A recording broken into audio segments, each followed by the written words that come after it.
This is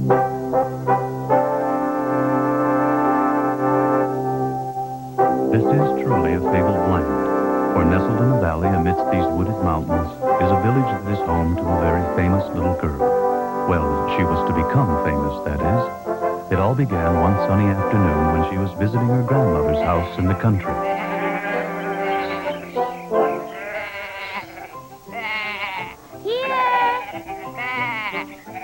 One of her most favorite things to do was to play hide and seek and frolic in the grass with Grandma's pet lamb, Little Wooly. Looks like you found a friend there. Yes, I call him Wooly. So long now. Give our regards to your grandma. I will. Let's play, Wooly. Where are you, dear? Grandma has something for you.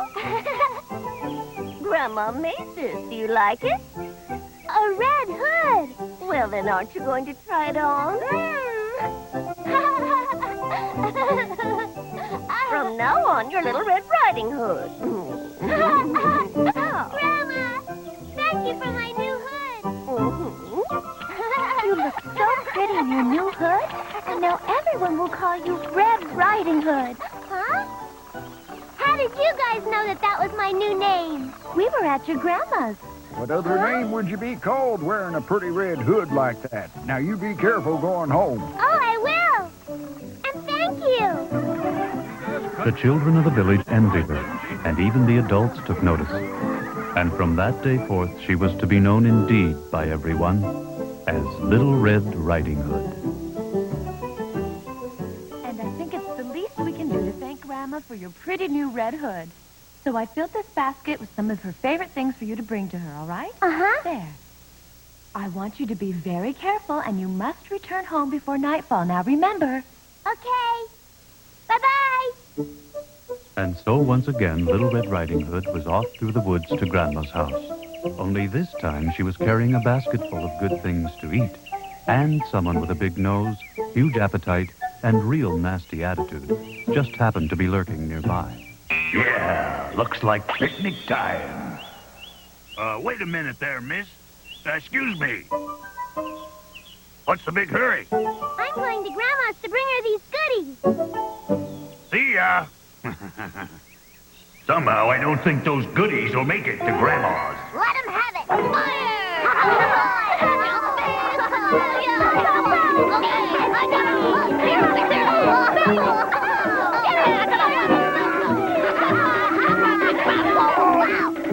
I'll get you for this. Yeah? You won't get us. Because you're the one who's gonna really be getting it. All right. And here it comes.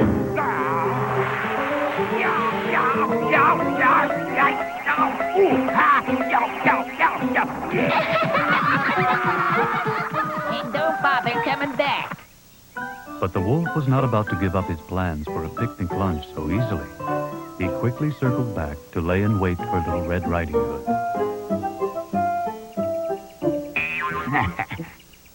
Grandma will sure be surprised. Looks like a nice shady spot up ahead there. Mm-hmm.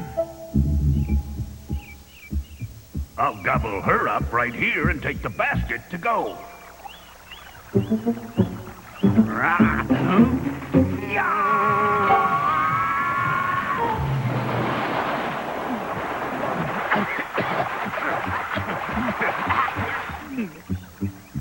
I've had it, you dirty squirrel. Come on, make my day.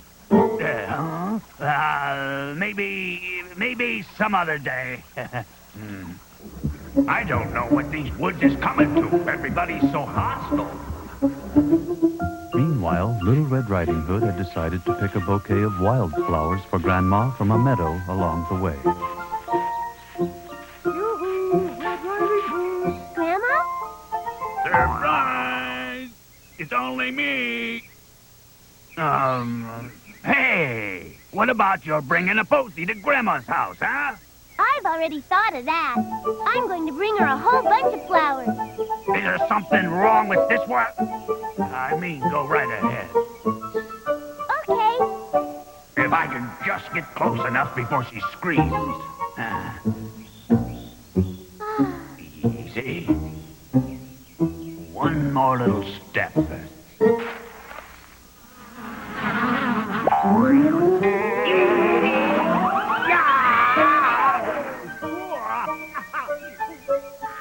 wolf. That'll do it. Silly though he may have been, the wolf was still very, very dangerous. You know, some days you're just better off laying around in bed. And this is looking like one of those bed. All right. Look out, Grandma, I'm coming in.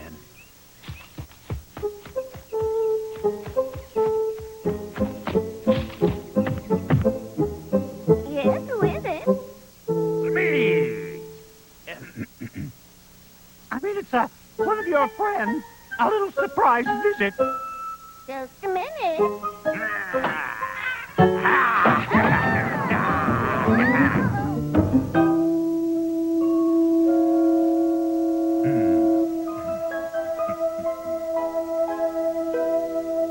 Now I need a little something for disguise.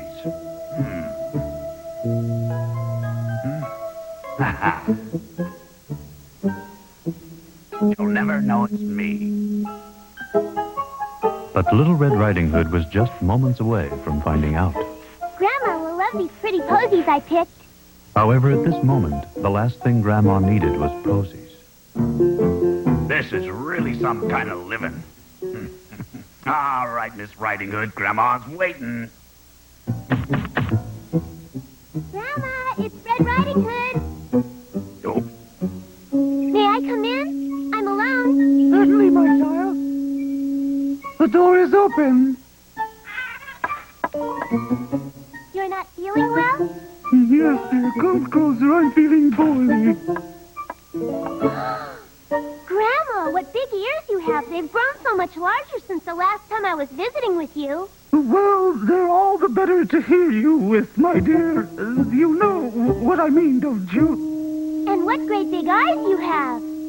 Just all the better to see you with. Now, wouldn't you agree? And your big mouth. All the better to eat you with. now it's time you join Grandma, my little Red Riding Hood.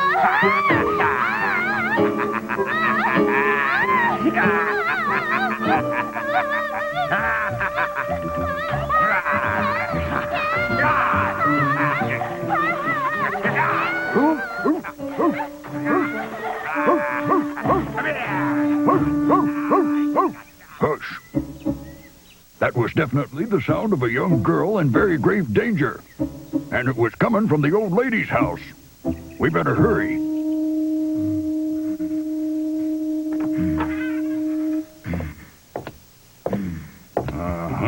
It's that wolf. I was afraid of this.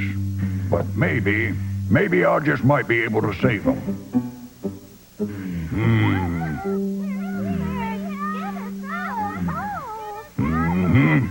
There's only one way to get them out of there. And so the wolf had not been very clever after all. He had simply swallowed Little Red Riding Hood and her grandmother whole. I never much liked wolves, looking at them from the outside. I know what you mean. The question is, what do we do with him now? My special stuffing ought to do the job. Fetch Grandma's sewing kit.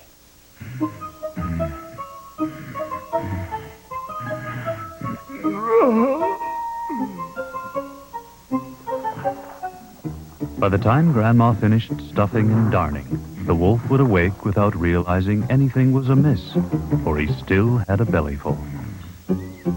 Meanwhile, Red Riding Hood, her grandmother, the hunter, and his dog all waited patiently to see what would happen next. Oh, yeah. I needed that.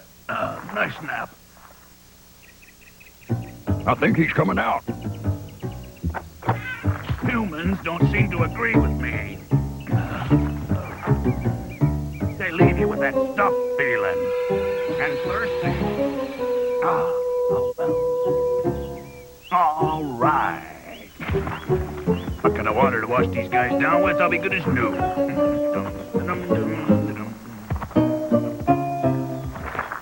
Empty.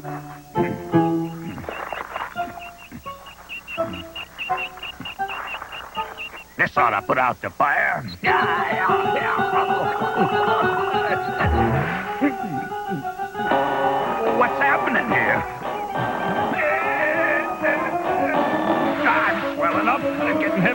second can't hold on any longer.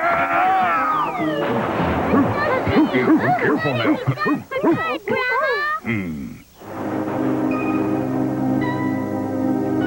Well, that's what can happen when you bite off a little more than you're able to chew.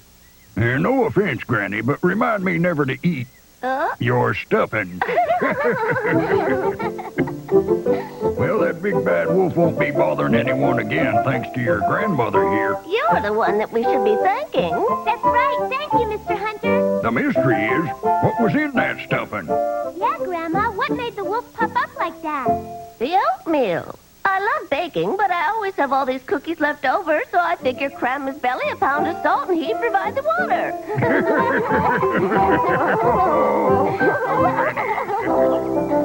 And that evening, when Little Red Riding Hood returned to her home in the village, she had quite a tale to tell. Thank goodness that her parents had taught her never to lie. Otherwise, they most likely would not have believed her incredible story and forbid her to repeat it. Then you and I would never have learned the famous story of Little Red Riding Hood and the Big Bad Wolf.